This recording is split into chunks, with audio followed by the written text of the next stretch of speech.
Roughly 450 atomic clocks scattered across 85 laboratories on 6 continents are voting on what time it is. Their consensus is calculated once a month in a building outside Paris. And the answer they produce holds together the global financial system, every power grid on Earth, and the internet itself. GPS alone has generated an estimated $1.4 trillion in economic value for the United States since the 1980s, according to a study commissioned by the National Institute of Standards and Technology. And most of that value has nothing to do with navigation. It comes from timing. A senior engineer at the Aerospace Corporation once put it simply: GPS can't work without accurate time, and it provides accurate time for everyone in the world. At least 16 critical sectors of the US economy depend on it. But this timing infrastructure was never designed to be attacked. And right now, it is under siege in ways most people have never heard of. The modern second is not based on the rotation of the Earth. It hasn't been since 1967. Instead, it is defined by a single atom, cesium-133.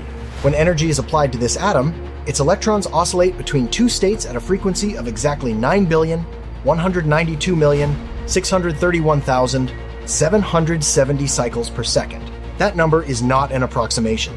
It is the definition of 1 second.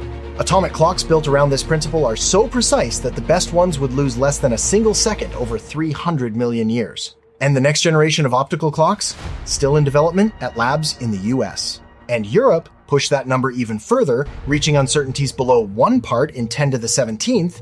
But one clock, no matter how accurate, is not enough. To create a time standard the entire world can trust, an organization called the BIPM, the International Bureau of Weights and Measures, headquartered near Paris, collects data from hundreds of atomic clocks maintained in national laboratories worldwide. It feeds their measurements through a weighting algorithm to produce International Atomic Time, or TAI. From TAI, the BIPM derives Coordinated Universal Time, the reference we call UTC. No single clock keeps the official version of UTC. It is a calculated average published after the fact. But real-time approximations maintained at institutions like NIST in the United States and PTB in Germany are typically accurate to within a few nanoseconds of the final calculation. UTC is what your phone synchronizes to. It is what Wall Street timestamps every trade against. It is the heartbeat behind cellular networks, air traffic control, and the electrical grid. And the primary mechanism that distributes this heartbeat to the world is GPS. Each of the 31 active GPS satellites carries its own set of atomic clocks, 3 or 4 per satellite, continuously broadcasting precise timing signals back to Earth. Ground-based monitoring stations compare these satellite clocks to master references and upload corrections. The result is a free, globally available timing signal accurate to within roughly 5 nanoseconds, 5 billionths of a second. That might sound like overkill, but entire industries depend on it. Start with finance. Under the European Union's MiFID II regulation, electronic financial transactions must be timestamped to an accuracy of 1 microsecond and traceable to UTC.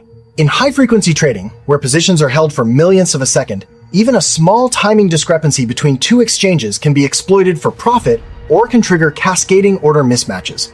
Every major stock exchange in the world uses GPS-disciplined clocks to maintain synchronization. If those clocks disagree, the audit trail that regulators depend on to detect fraud and market manipulation stops making sense. Then there is the electrical grid. Devices called phasor measurement units, or PMUs, are installed at substations across the power system. They measure voltage and current waveforms dozens of times per second and synchronize those measurements using GPS timing, also to within 1 microsecond.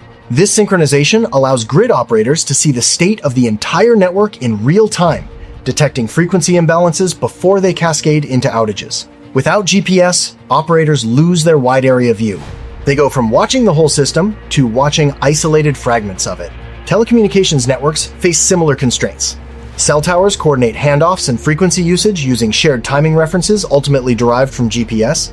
Data centers synchronize their server clusters to ensure that transactions processed across thousands of machines maintain what engineers call causal order, meaning the system can tell which event happened first.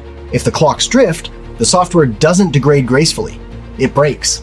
All of these systems trace their timing back to the same source, a constellation of satellites broadcasting signals weaker than the glow of a distant star. The U.S. Federal Communications Commission has warned that this level of reliance on a single satellite system creates a single point of failure for critical infrastructure. And that is exactly what adversaries have figured out. Between August 2023 and April 2024, authorities documented approximately 46,000 GPS interference incidents over the Baltic Sea alone, most of them linked to suspected Russian electronic warfare. GPS spoofing incidents, where fake signals trick receivers into calculating a false position or time, increased by roughly 500% in 2024 compared to the previous year. By mid-2025, the maritime intelligence firm Windward reported more than 3,000 vessels disrupted in the Persian Gulf within a single 2-week window. Aviation has been hit hard.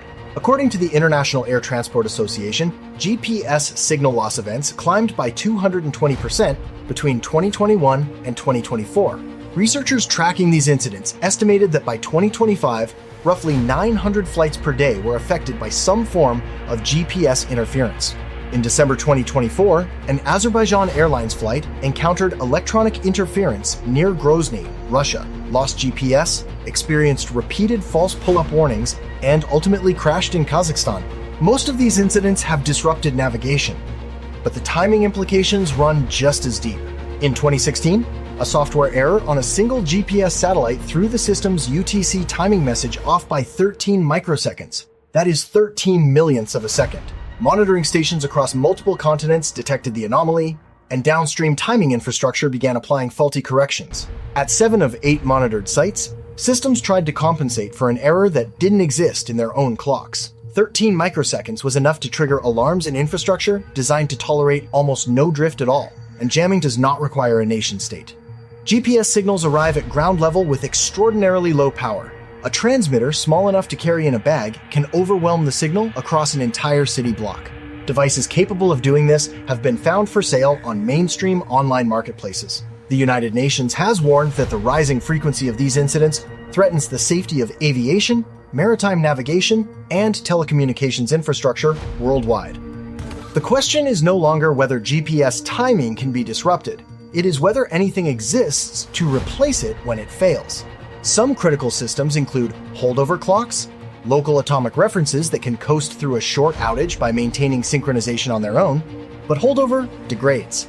Hours without a satellite correction become days of accumulating drift, and most consumer and commercial systems have no holdover capability at all. A UK government study estimated that a 7-day nationwide GNSS outage would cost the British economy roughly £7.6 billion. The NIST Commission study pegged a 30-day GPS outage in the United States at approximately $1 billion per day in economic damage. During critical agricultural planting seasons, losses from that sector alone could reach $15 billion. Governments are beginning to respond. The United Kingdom announced over £200 million to protect critical timing infrastructure, including investment in a national ELORA network, a ground-based system whose signals are millions of times stronger than GPS at the receiver and far more difficult to jam. The United States has funded testing of complementary positioning and timing technologies. And the European Union, Russia, and China all operate their own satellite navigation constellations, providing some degree of redundancy, but redundancy is not the same thing as resilience. Most civilian systems are built to accept whatever timing signal arrives first, with limited ability to verify whether that signal is authentic. And that gap between dependence and verification is where the real vulnerability lives. The modern world runs on a shared agreement about what time it is, maintained by a system most people will never see and very few understand. That agreement is precise to the nanosecond. It is broadcast from orbit by satellites older than some of the engineers monitoring them, and it is also remarkably fragile. If you want to see how the system that routes every phone call and internet packet on Earth actually works, that video is on screen now.